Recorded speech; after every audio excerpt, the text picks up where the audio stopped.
오늘도 저희가 주님 앞에 나왔습니다. 자리를 정돈하시고 또 마음도 주님께로 향하시고 하나님의 말씀을 펴시고 오늘 저희가 예배에 임하도록 하겠습니다. 오늘 선포할 말씀은요, 예레미야서 11장 6절부터 8절입니다. 예레미야서 11장 6절부터 8절인데요. 저희가 한 단어에 주목해 볼 것입니다. 예레미야서 11장 6절부터 8절 제가 받들어 읽겠습니다. 그때 주께서 내게 이르시되 이 모든 말을 유다의 도시들과 예루살렘의 거리들에서 선포하며 말하기를 너희는 이 언약의 말씀들을 듣고 그것들을 행하라. 말씀들을 듣고 행하라.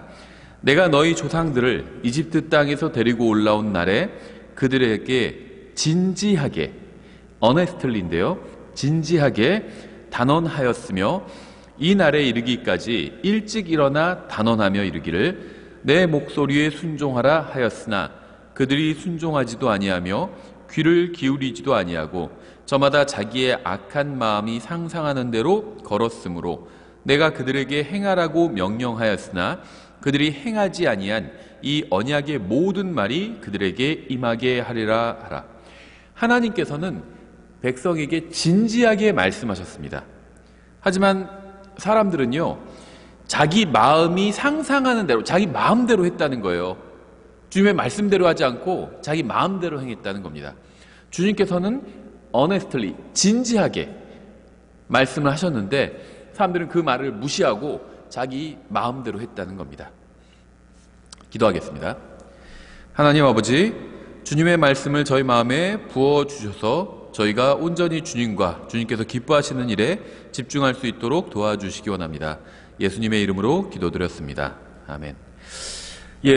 우리는 오늘 이 개념은 어렵지 않아요. 개념은 쉽지만 번역하기가 좀 굉장히 까다로운 그런 단어에 대해서 좀 집중해서 공부하려고 합니다. 이 진지함, honestly에 대해서 살펴보려고 하는데요. 이거는 성경에서 지금 다양하게 번역이 되었고요.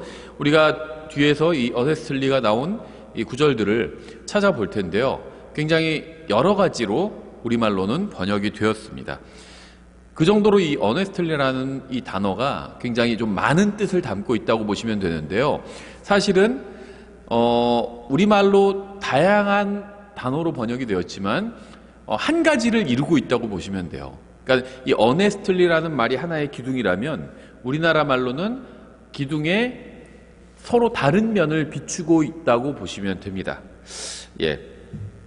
먼저 이 예레미야서 본문에서는요, honestly가 진지하게라고 번역이 되었습니다. 진지하다는 것은 무엇인가를 집중해서 하는 것을 의미합니다. 무엇인가를 집중해서 하고 있으면 저 참 진지하게 한다 이렇게 얘기할 수 있죠. 이건 기본적으로 태도와 관련이 있습니다. 그러니까 이 honestly라는 말은 태도와 관련이 있어요. 주님은 진지하신 분이에요. 그래서 진지하게 말씀하십니다. 진지하신 분이에요, 주님은. 또 우리에게 집중해서 우리 안에서 일하십니다. 문제는 우리가 주님께 집중하지 않는다는 거예요. 주님은 우리를 진지하게 대하시는데 우리는 주님을 진지하게 대하지 않는다는 겁니다. 주님은 진지하게 말씀하시는데 우리는 주님의 말씀을 진지하게 듣지 않는다는 거예요. 우리는 주님께 집중하고 구원받지 못한 혼들에게 집중해야 됩니다. 우리가 해야 될 일, 우리가 이 세상에서 해야 될 일은요, 먼저 주님께 집중하는 거예요. 주님의 말씀을 집중해서 진지하게 듣는 겁니다. 그리고 구원받지 못한 혼들에게 집중하는 겁니다. 또 하나님의 말씀이 필요한 혼들에게 집중하는 거예요. 이게 우리가 이 세상에서 해야 될 일이에요. 영적인 문제는 항상 깨어서 집중하지 않으면 우리의 관심 밖으로 밀려나게 됩니다. 왜냐하면 우리는 구원받았지만 육체 안에, 육신 안에 거하고 있기 때문에 우리가 집중해서 깨어있지 않으면, 영적인 문제에 대해서 깨어있지 않으면 항상 육신에 대해서 생각하고 추구하게 된다는 겁니다.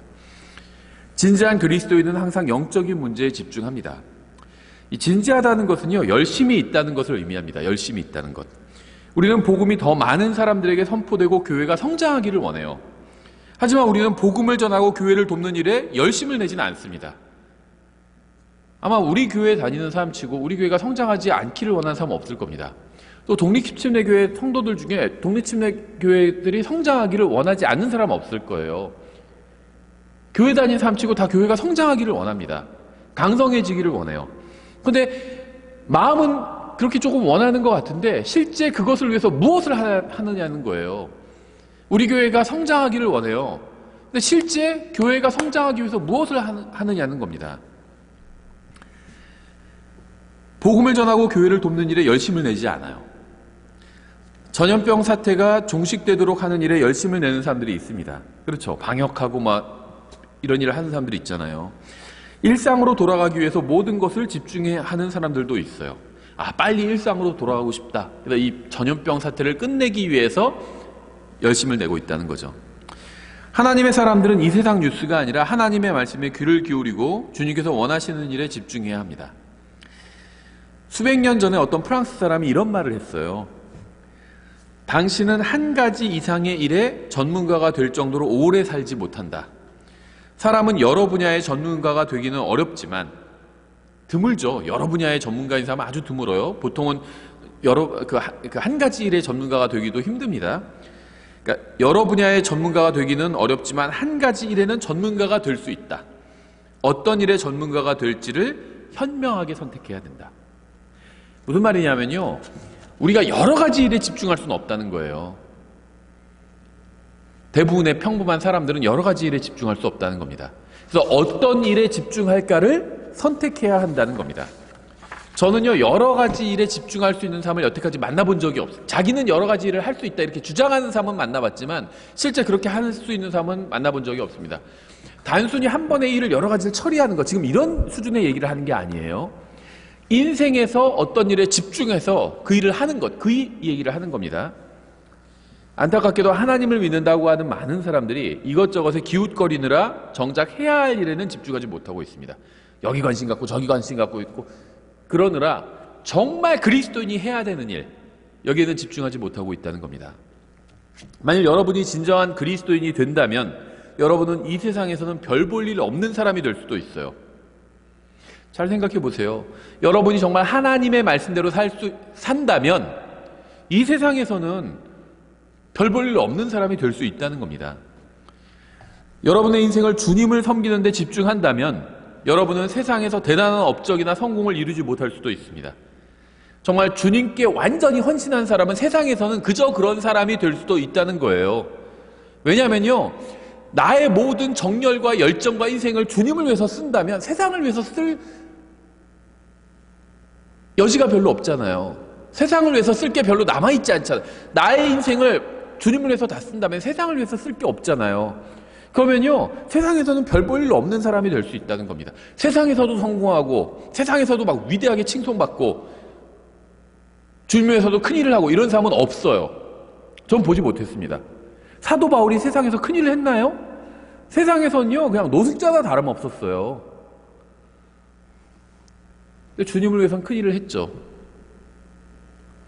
별로 없어요. 세상에서 큰일 하면서 주님을 위해서 큰일을 하는 사람 거의 없습니다. 거의 없어요.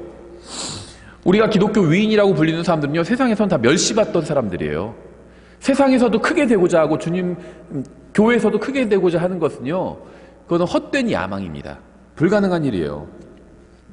여러분은 중요한 일을 먼저 해야 합니다. 자질구레한 일들은 남는 시간에 해도 돼요. 여러분 중에는 엄청난 은사를 받았지만 제대로 사용하지 못하는 사람들도 많이 있습니다. 왜냐하면 너무 많은 일에 인생을 허비하고 있기 때문이에요. 중요한 일을 선택하십시오. 그리고 그 일에 집중하세요. 하나님을 위해 할 수 있는 한 가지 일을 선택하십시오. 그리고 여러분의 인생을 그 일에 쏟아 부으세요. 혼을 구원하는 일, 복음을 전하는 일을 난 선택했다. 그럼 그 일에 혼을 쏟아 부으십시오. 일하지도 말라 그런 게 아니에요. 일하러 가세요.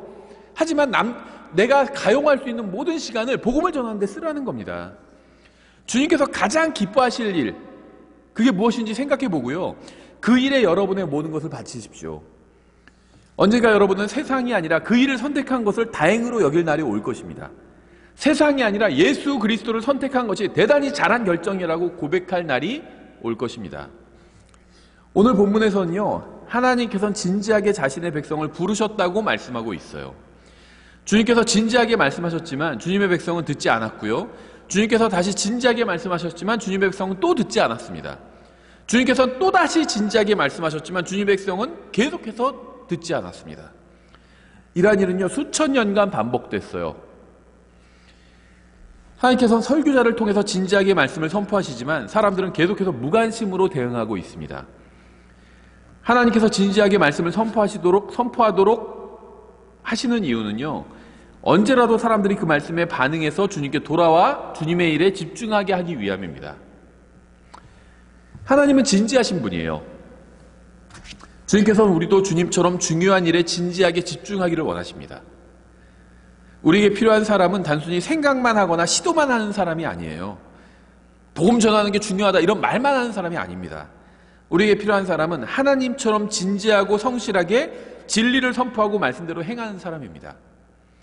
하나님께서는 진지하게 복음을 전하고 말씀을 선포하는 사람을 찾고 계십니다. 왜냐하면 하나님께서는 아직도 사람들을 구원하고 진리를 선포하는 일을 포기하지 않으셨기 때문이에요. 만약 여러분도 복음을 전하고 진리를 선포하는 데 있어서 하나님처럼 진지하다면 아무것도 여러분을 막을 수 없을 겁니다. 유다서 3절에 이렇게 되어 있어요. 사랑하는 자들아, 공통의 구원에 관하여 내가 너희에게 쓰려고 모든 열심을 내던 차에 성도들에게 단 한 번 전달된 믿음을 위해 너희가 힘써, 어네스틀리가 힘써라고 번역됐어요. 여기서 앞서 예레미야서에선 진지하게라고 번역됐죠. 여기선 힘써 싸우라고 너에게 써서 권면할 필요를 느꼈노니. 진지하게 하면 힘을 쓰게 되죠. 진지하게 하면서 설렁설렁하진 않죠. 그러니까 이 진지하게 힘써 결국 같은 걸 의미하고 있다고 볼 수 있죠. 진지하게 하면 힘을 쓰게 됩니다. 그렇죠. 유다는 아마 주님께서 승천하신 지 20, 30년 후에 이 서신을 쓴 것으로 보입니다. 마귀는 사도들이 활동할 때에도 신약 성경의 교리를 파괴하려고 했고요. 유다는 사도로서 이러한 마귀의 도전에 대항했습니다. 유다는 이 믿음을 사수하기 위해서 마치 격투기 선수가 링 위에서 싸우듯이 힘써 싸웠어요. 생각해보세요. 격투기 요즘 많이 하죠. 종합격투기. 그 링 위에서 싸울 때 딴짓 하나요? 막 전화하거나 딴 사람이랑 얘기하거나 딴 생각하거나 그러나요? 아니에요. 상대방에게 집중합니다. 그러지 않으면요, 언제 주먹 한 대 맞으면 그냥 KO 당할 수 있어요. 집중해요, 집중. 진지하게 임해요. 나의 모든 힘을 다 써서 싸움에 임합니다. 힘을 남겨놓지 않죠. 모든 힘을 다해서 싸워요. 그렇게 하라는 겁니다. 마귀는 결코 손을 놓고 쉬고 있지 않습니다. 아담과 이브가 하나님의 말씀을 받자마자 공격했고요. 교회가 세워지자마자 즉시 교회를 공격했습니다. 우리는 믿음을 통해서 은혜로 구원받았어요. 우리는 주님의 처녀 탄생과 피를 통한 구원과 부활과 재림을 믿습니다. 우리가 왜 이런 교리들을 믿는지 아세요? 지난 2000년간 하나님의 사람들이 영지주의자들, 칼빈주의자들, 알미니안주의자들, 성경을 변개시키는 자들, 자유주의자들, 복음을 약화시키는 자들과 부활을 부인하는 자들과 힘써 싸웠기 때문이에요. 제가 방금 열거한 사람들은 거짓을 가르친 사람들입니다. 이런 사람과 하나님의 사람들이 힘써 싸웠기 때문에 우리가 지금 성경의 교리를 정확히 믿을 수 있는 거예요. 믿음의 사람들이 2000년간 쉬지 않고 계속 싸웠기 때문에 우리에게까지 성경의 믿음이 전수되어 올 수 있었던 겁니다. 한때 교회는 강성했던 적이 있었어요. 하지만 복음과 말씀을 세상과 타협해버린 후에 교회는 힘을 완전히 잃어버리고 간신히 명맥만 유지하게 되었습니다. 교회가 믿음을 위해서 힘써 싸우지 않으니까 가지고 있던 거의 모든 것을 잃어버리고 말게 된 거예요. 우리는 다시 진리를 위해서 힘써 싸워야 합니다. 성경적 기독교를 위해서 열심을 내고 진지하게 힘써 싸워야 합니다. 우리의 힘을 쓸데없는 데 낭비하지 말고 집중해서 싸워야 돼요. 잘 들어보세요. 정당이나 정치인을 위해서 싸우는 것은요, 진리를 위해서 싸우는 게 아니에요. 미국의 많은 기독교인들이 도널드 트럼프를 지지합니다. 많은 면에 있어서 이 트럼프는요, 다른 미국 대통령보다 나은 점은 있었어요. 그렇죠? 기독교인의 관점으로 봤을 때 다른 대통령보다 이 트럼프가 나은 점은 있었습니다. 분명히. 하지만 그를 위해서 싸우는 것은요, 성도들에게 단번에 전달된 믿음을 위해서 싸우는 것이 아니에요. 그렇죠. 트럼프를 위해서 싸우는 것은요, 믿음을 위해서 싸우는 게 아닙니다. 트럼프가 우리의 믿음의 대상이 아니잖아요. 그러니까 미국 그리스도인들의 믿음의 대상이 아니잖아요, 트럼프가. 대통령이나 정당이나 정치 이념을 위해서 싸우는 것은 성경이 말씀하시는 믿음을 위해서 싸우는 것도 아니고 영적 전쟁도 아닙니다. 아무리 훌륭한 정당이나 훌륭한 대통령을 위해서 싸워도 그것은 그저 육신적인 싸움일 뿐 영적인 싸움이나 믿음의 싸움이 아니라는 겁니다. 정말 아주 훌륭한 대통령을 위해서 싸우는 것도 육신적인 싸움일 뿐이라는 거예요. 믿음의 싸움이 아니에요. 성경 어디에 그런 게 있어요?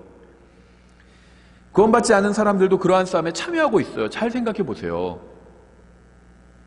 깜짝 놀랐어요. 막 저는 대통령, 전직 대통령을 막 지지하는 설교를 어떤 목사님이 하니까 댓글이 자기는 불교인데 이 설교 참 좋습니다. 이런 댓글이 달리더라고요. 그래서 그게 믿음의 싸움이 아니라는 겁니다. 현직 대통령이나 전직 대통령을 위해서 싸우는 것, 대통령을 위해서 싸우는 것, 정치인을 위해서 싸우는 것, 정당을 위해서 싸우는 것, 정치 이념을 위해서 싸우는 것은요, 믿음의 싸움이 아니에요. 불교도 거기에 함께해요. 동참해요. 근데 그게 믿음의 싸움이에요? 그럼 불교 중도 같이 동참하는데 그게 믿음의 싸움입니까? 아니죠. 진보든 보수든요, 진보 지지하는 불교도 있고 카톨릭도 있고 보수 지지하는 불교도 있고 카톨릭도 있어요.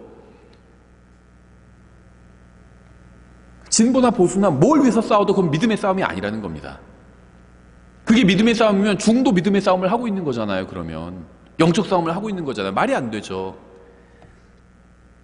국가의 자유와 안보를 지키는 것은 옳은 일입니다.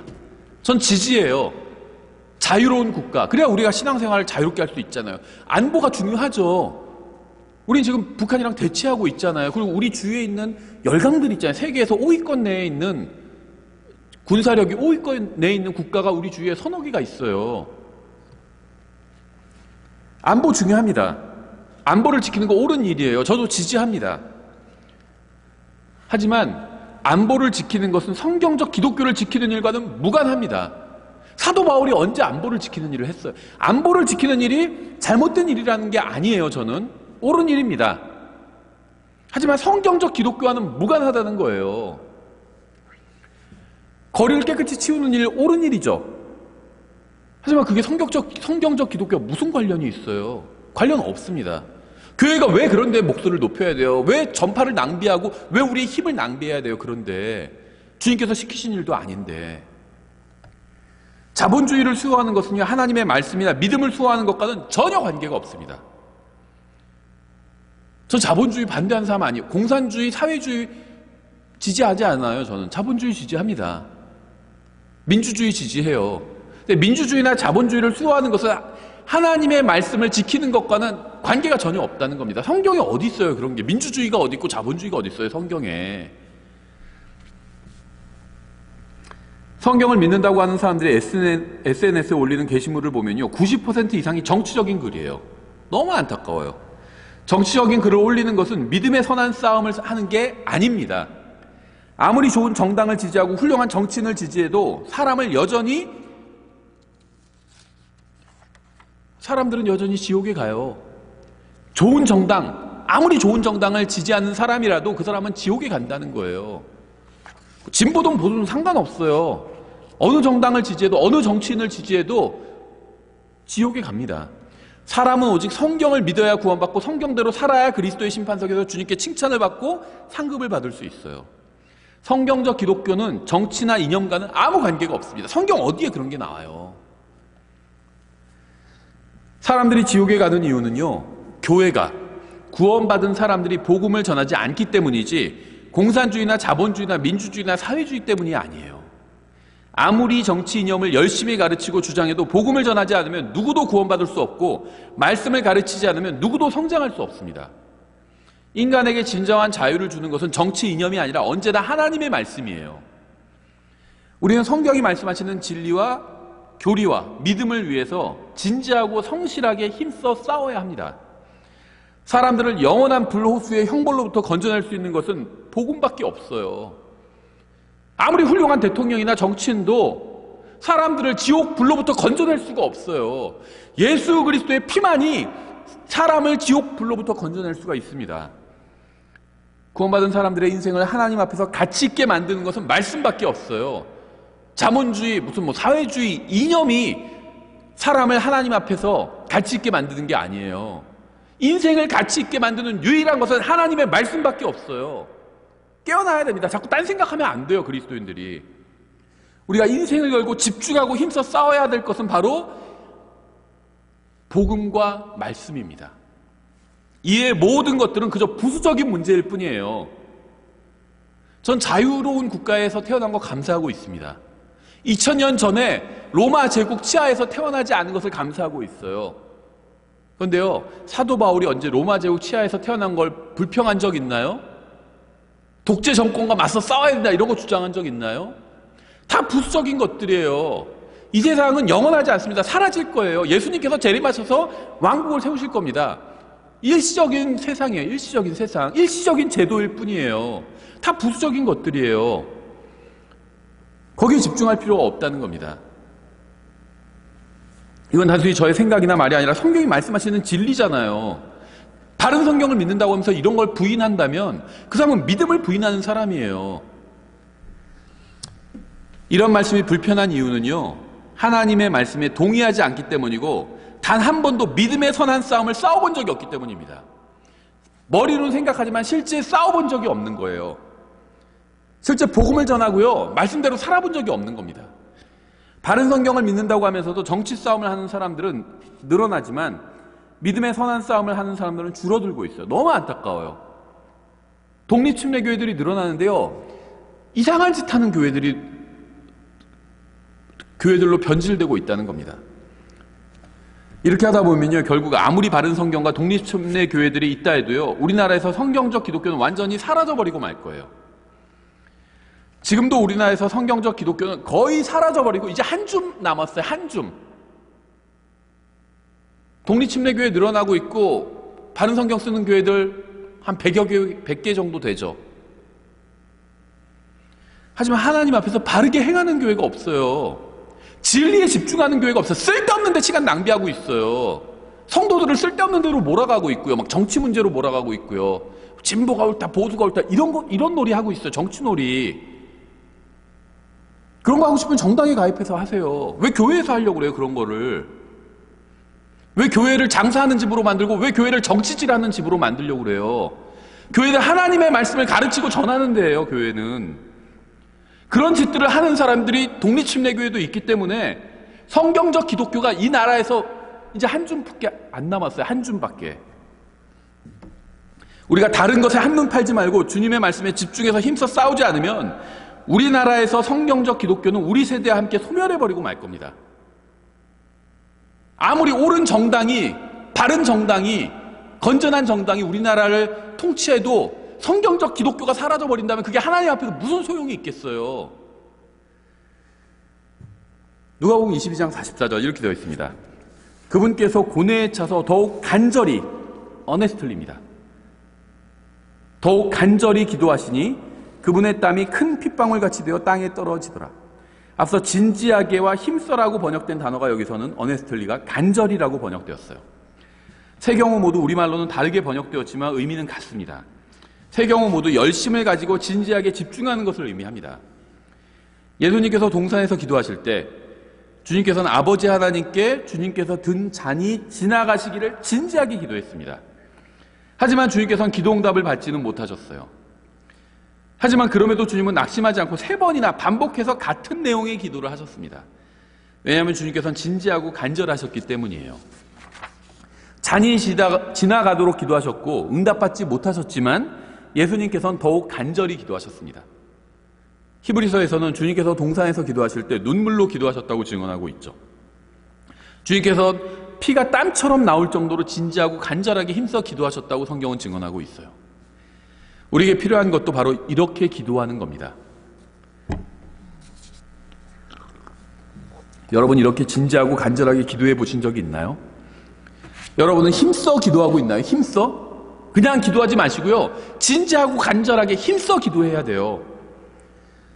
예스든 노든 하나님께서 응답하실 때까지 계속해서 문을 두드리고 계신가요? 저 어떤 자매님의 간증을 드린 적이 있는데요. 이렇게 간증하셨어요. 저는 한 남자와 결혼했는데 그 사람은 술 없이는 못 사는 알코올 중독자였어요. 저는 40년간 매일 남편이 술을 끊고 예수님을 사랑하는 사람이 되게 해달라고 간절히 기도했습니다. 결국 어떻게 됐는지 아세요?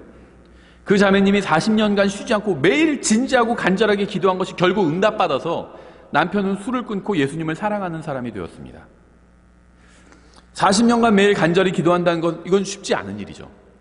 여러분은 기도 제목이 있나요? 여러분의 기도가 응답받기를 원하시나요? 기도가 응답받기를 얼마나 간절하게 원하시나요? 혹시 두세 번 기도하고 그만두지는 않으시나요? 한두 달 기도하고 그만두지는 않으시나요? 정말 간절히 이루어지기를 원하시나요? 간절히 기도하고 계신가요? 우리의 기도가 응답받지 못하는 이유는요, 우리가 예수님처럼 진지하고 간절하게 힘써 기도하지 않기 때문입니다. 야고보서 5장 17절 이렇게 되어 있어요.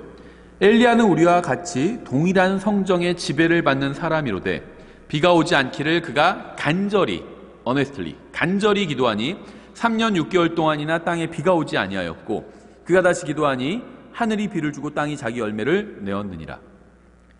엘리야는 우리와 같은 사람이었습니다.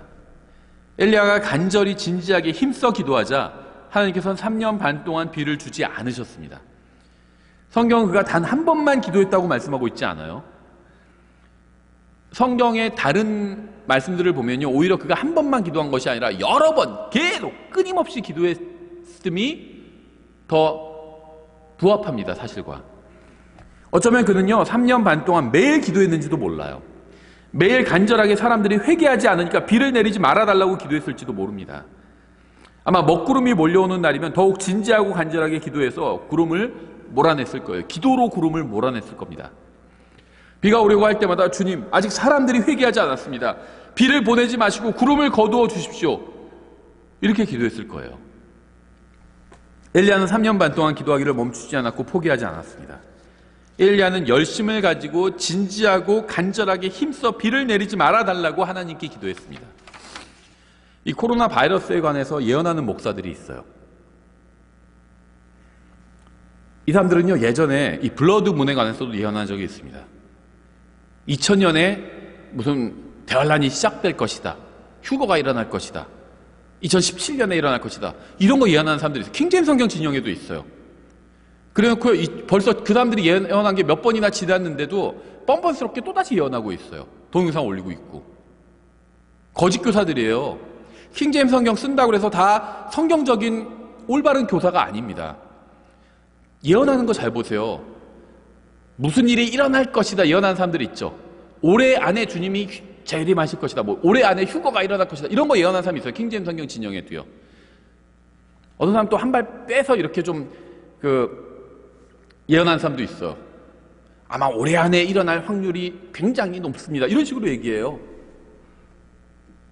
거짓말쟁이들이고 거짓 교사들입니다. 킹제임스 성경 쓴다고 해서 그 사람 다 믿으면 안 돼요. 저는 목사들이 뉴스를 보고 하는 이러한 예언이 맞는 것을 단 한 번도 본 적이 없습니다. 코로나 바이러스가 성경의 예언이나 종말과 관련이 있다는 말씀도 성경에는 단 한 줄도 없어요. 물론 이 전염병은요, 하나님께서 심판하시는 방법 중에 하나죠. 이런 종류의 전염병은요, 종종 있었습니다. 더 심한 것도 있었어요. 흑사병 같은 거 어땠어요, 유럽에? 유럽 인구의 3분의 1 날려버렸잖아요. 계시록에서 말씀하시는 대환란 때의 전염병은요, 코로나 바이러스와는 상대도 되지 않을 정도로 엄청난 위력을 보일 겁니다. 교회가 들림받아 올라가기 전에는 대환란이 시작되지 않아요. 따라서 코로나 바이러스는 종말과 아무 관련이 없습니다.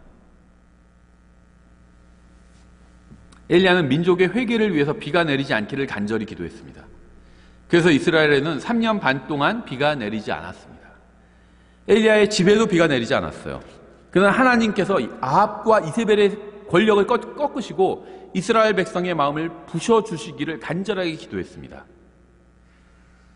우리가 그리스도인으로서 가장 먼저 기도해야 할 것은요, 단순히 코로나 바이러스로 인한 팬데믹 사태가 종식되기를 구하는 것이 아니라 사람들의 마음이 꺾이고 상하고 깨어져서 회개하고 주님 앞에 엎드리게 되기를 위해서 기도해야 돼요.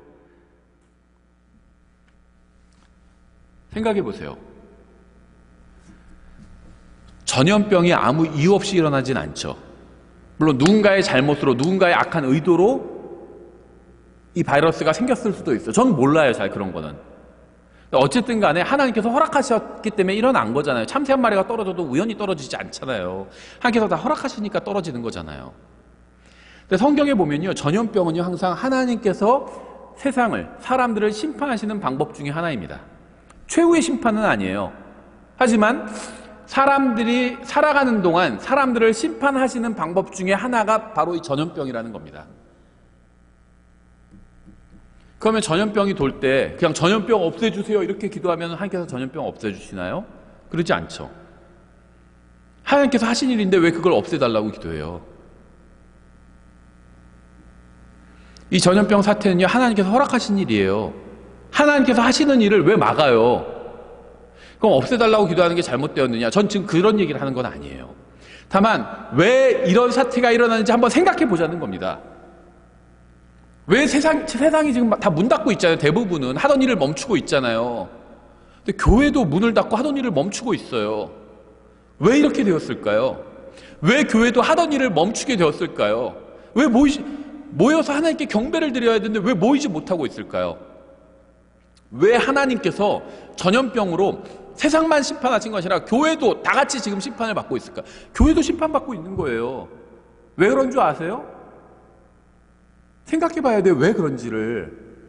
단순히 그냥 이 전염병 사태를 끝내주십시오. 이렇게 기도하면 안 돼요. 그리스도인은. 해야 될 게 있어요. 그러기 전에. 뭔 줄 아세요? 전염병은 죄에 대한 심판이라고 말씀드렸죠.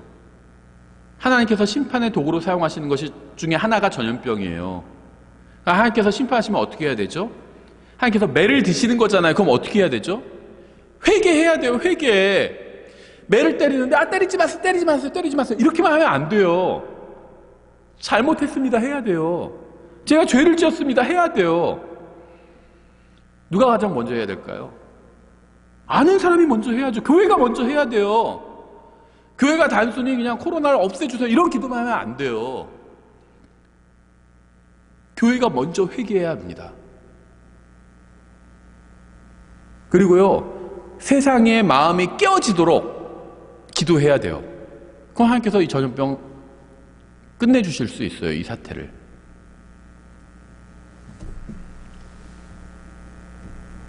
회개 없이 그냥 어떤 벌만 면하고자 하는 것은요, 사악한 마음이에요. 성령님께서 주신 마음이 아닙니다. 전염병은 죄에 대한 하나님의 심판이에요. 여기에 대한 하나님의 심판에 대한 가장 올바른 반응은 회개입니다. 교회가 회개해야 돼요. 단순히 이 사태를 끝내주십시오 이렇게 기도하는 게 아니라 회개해야 돼요. 회개. 그리고 세상의 마음이 깨어지도록 엘리야처럼 기도해야 됩니다. 이 일을 통해서 사람들이 회개하고 주님 앞에 나올 수 있도록 기도해야 돼요. 교회는 스스로 회개할 수 있지만 세상은 그런 거 잘 모르잖아요. 그러니까 우리가 기도로 도와줘야 돼요. 이 일을 통해서 사람들이 생각해보고 하나님께 나올 수 있도록 도와달라고 그렇게 교회가 간구해야 합니다. 엘리야의 진지하고 간절한 기도에 응답하셨던 하나님께서는요, 우리의 진지하고 간절한 기도에도 응답해 주실 겁니다.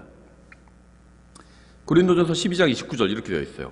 모두 사도이겠느냐? 모두 대언자이겠느냐? 모두 교사이겠느냐? 모두 기적을 행하는 자이겠느냐? 모두 병 고치는 선물들을 가지겠느냐? 모두 타언어들로 말하겠느냐? 모두 통역하겠느냐?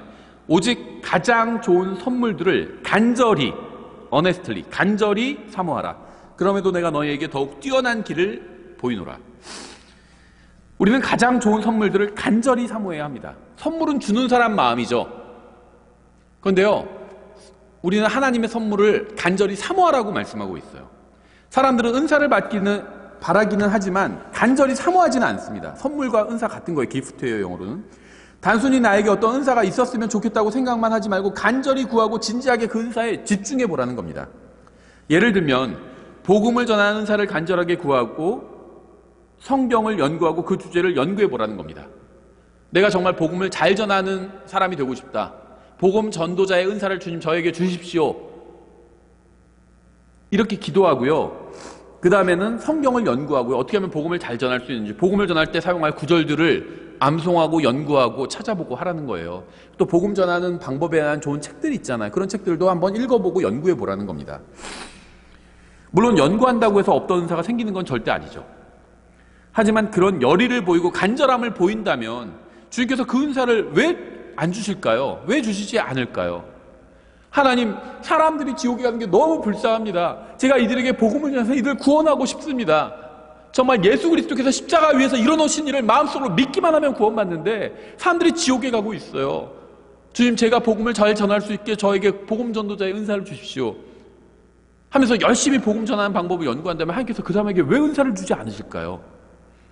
그렇죠. 주시겠죠. 얼마나 기뻐하실겠어요, 하나님께서. 사람들이 구원받는 것을 보고 싶으니까 하나님께 넘치게 있는 그 선물을 나에게 달라고 진지하게 간절하게 기도한다면 주님께서 응답해 주실 겁니다. 책을 읽는 것이 힘들다고 하는 사람들이 있어요. 근데요, 책을 읽기 싫으면, 책을 읽기 싫다는 말은 하나님 믿기 싫다는 말과 똑같아요. 생각해 보세요. 세상이 다 세상도, 우리가 눈으로 보는 모든 게 다 사라져 버릴 겁니다. 근데 남는 게 있어요. 하나님의 말씀은 남아있을 거예요. 큰왕자 심판석에서 하늘과 땅도 사라졌는데 하나님께서 계시고 사람들이 있고 하나님의 말씀이 남아있어요. 하나님을 믿는다는 건 하나님의 말씀을 믿는다는 겁니다. 책을 읽기 싫다는 건 하나님 믿기 싫다는 거예요. 성경을 읽어야 돼요. 성경을 잘 가르친, 잘 설명해주고 있는 좋은 책을 읽어야 돼요. 책을 읽는 게 힘들 수는 있죠. 그러면요, 그 문제를 가지고 진지하고 간절하게 기도해야 합니다. 전능하신 하나님께서 책 읽는 것을 도와주실 수가 없을까요? 나는 책 읽는 게 힘들어요. 하나님께 그러면 도움을 구하라는 거예요. 하나님께서 못 도와주실까요, 그거를? 전능하신 분인데, 눈을 만드신 분이고 머리를 만드신 분이고 뇌를 만드신 분인데 내가 책 읽는 게 힘드니까 도와달라고, 내가 주님의 말씀을 더 많이 듣고 싶고 더 많이 알고 싶으니까 도와달라고 하면 하나님께서 거절하실까요? 주님께서 모든 것을 하실 수 있습니다. 문제는 우리가 진지하고 간절하게 주님께 기도로 요청하느냐는 거예요. 저는 훌륭한 그리스도인이 되고 싶어요. 훌륭한 복음 전도자가 되고 싶어요, 정말. 그래서 진지하고 간절하게 기도하고 훌륭한 그리스도인과 복음 전도자가 될 수 있도록 힘써 노력할 겁니다. 복음 전도에 대한 책들도 읽고요, 연구하고요. 저는 훌륭한 복음 전도자가 되고 싶어요. 그래서 거기에 시간을 투자하고요, 돈도 투자하고요, 노력을 투자해서 노력할 거예요. 그리고 하나님께 간절히 기도하고 있어요. 나에게 복음 전도자의 은사를 달라고. 복음을 잘 전하고 싶다고. 많은 기독교인들이 세상을 탓합니다. 그런데 정말 세상만 욕먹어야 할까요? 하나님의 사람들과 마귀의 사람들을 한번 비교해 볼 필요가 있어요. 느헤미야기 3장을 보면요, 도시 전체는 파괴되었고 오직 소수의 사람들만 남아서 도시의 성벽을 재건하고 있는 걸 볼 수 있어요. 비록 적은 수의 사람들이었지만 결국 성벽을 재건에 성공했습니다. 성벽 재건에 성공했어요. 그 일이 어떻게 가능했는지 아세요? 적은 무리의 사람들이 도시 전체의 성벽을 재건하는 일에 성공할 수 있었던 비결이 무엇이든지 아세요? 느헤미야기 3장 20절에 있습니다. 답이. 그 다음은 삽배의 아들 바룩이 다른 한 부분을 성실하게 honestly 보수하여 성벽이 구부러지는 곳에서부터 대제사장 엘리야십의 집 문에까지 이르렀더라. 답은 성실하게 honestly, 진실하게, 간절히, 진지하게, 힘써 honestly의 답이 있어요. 사람들이 왜 성실하게 성벽을 재건했는지 아세요? 그 일을 간절히 원했기 때문이에요. 그래서 그 일이 이루어지기까지 다른 일은, 모든 일을 부수적인 것으로 여기고 그 일에 진지하게 매진한 겁니다. 만약 우리나라에 있는 교회들이 진지하게, 성실하게, 간절히 복음을 전하고 하나님의 말씀을 가르친다면 어떤 일이 일어날까요? 세상이 무슨 짓을 하든, 마귀가 무슨 짓을 하든 엄청난 부흥이 일어날 거고요, 수많은 사람들이 구원받을 겁니다. 과거에 빌라델비아 교회 시대 땐 그랬죠. 그때도 마귀는 있었어요. 그때도 세상은 사악했습니다.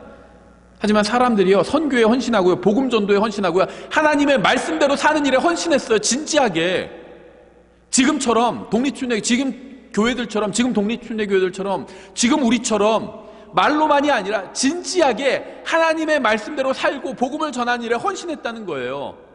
그랬더니 그 결과 수많은 사람들이 구원받고요, 교회가 부흥했어요. 우리나라에 있는 바른 성경을 사용하는 독립침례 교회만이라도 진지하게, 성실하게, 간절히 복음을 전하고 말씀을 가르치면 어떻게 될까요? 다른 쓸데없는 일에 시간 낭비하지 말고요. 주님께서 기뻐하시는 일에만 전념을 한다면 어떻게 될까요? 아마 놀라운 일이 일어날 거예요. 놀라운 일이. 미가서 7장 3절 이렇게 되어 있습니다.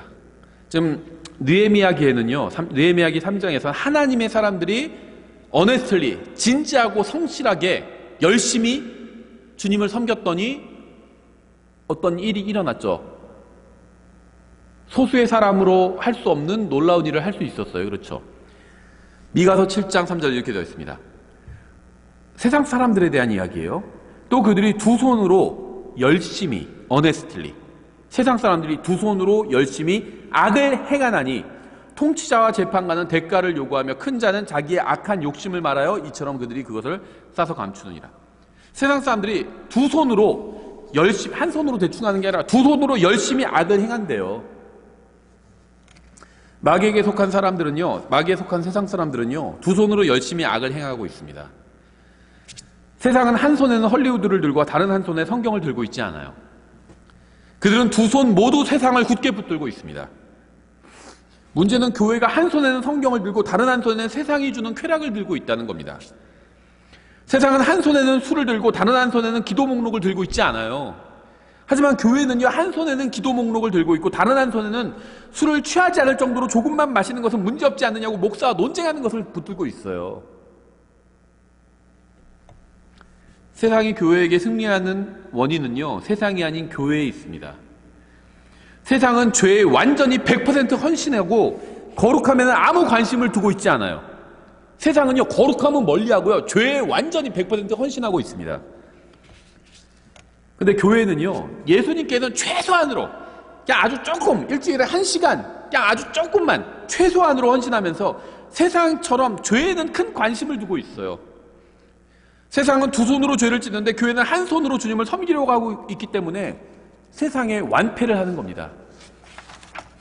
만약 교회도 두 손으로 열심히 진지하게 간절하게 주님을 섬긴다면 그때는 교회는 세상에 승리할 수 있을 겁니다. 하지만 세상이 두 손으로 덤벼드는데 교회가 새끼손가락으로 예수님을 붙들고 있다면 교회의 패배는요, 이미 정해진 거나 다름없어요. 세상과 마귀는 두 손으로 열심히 악을 행하고 있는데 우리는 그냥 새끼손가락으로 조금 그냥 주님의 일을 하고 있다면 우리는 패배하게 된다는 겁니다. 패배는 정해져 있다는 거예요. 우리에게 필요한 것이 무엇인지 아세요? 구원받지 못한 사람들이 진지하고 간절하고 열심히 죄를 짓고 세상을 섬기는 것처럼 우리도 진지하고 간절하고 열심히 주님을 섬기는 것입니다. 세상이 교회에 승리하는 이유는 그들이 진지하게 최선을 다하기 때문이고요. 교회가 세상에 패배하는 이유는 다른 데 정신이 팔려서 최선을 다하지 않기 때문이에요. 말로는 주님을 섬긴다고 하지만 실제 자기의 모든 노력은 세상에서 잘 먹고 잘 사는데 다 가 있기 때문에 교회가 패배하는 거예요. 다른 이유가 있는 게 아닙니다. 여러분, 성경을 진심으로 믿으시나요? 무엇이 중요한 일인지 진지하게 한번 생각해 보세요. 성경이 사실이고 하늘나라 지옥이 실제하는 장소고 영원한 생명이 있고 휴거가 일어나고 주님께서 재림하실 것이고 주님께서 왕국을 세우실 것이고 그리스도의 심판석과 큰인왕자 심판석이 모두 진짜로 열릴 것이라면 무엇이 정말 중요한 일일까요? 우리가 어떤 일에 우리의 인생을 바쳐야 될까요? 혼두를 구하고 말씀을 가르치고 전하는 일에 우리의 인생과 우리의 전부를 바쳐야 하지 않을까요?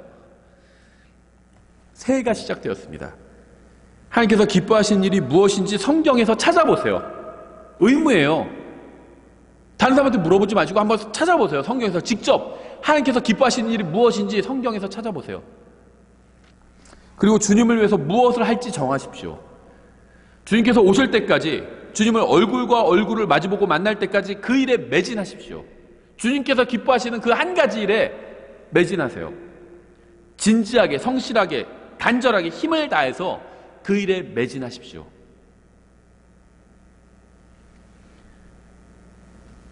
그러면 영원히 후회하지 않게 될 겁니다. 기도하겠습니다. 하나님 아버지, 저희가 짧지 않은 인생을 낭비하지 않도록 도와주시기 원합니다. 쓸데없는 일과 사라져버리는 일에 정신을 팔고 한눈 팔지 않도록 도와주시기 원합니다. 주님께서 기뻐하시는 일에 저희의 모든 것을 드릴 수 있도록 도와주시기 원합니다. 혼두를 구원하고 말씀을 전하는 일을 진지하고 성실하고 간절하게 할 수 있도록 도와주시기 원합니다. 예수님의 이름으로 기도드렸습니다. 아멘. 한 주도 말씀을 통해서 주님과 동행하시는 복된 한 주를, 일주를 보내시기 바랍니다. 감사합니다.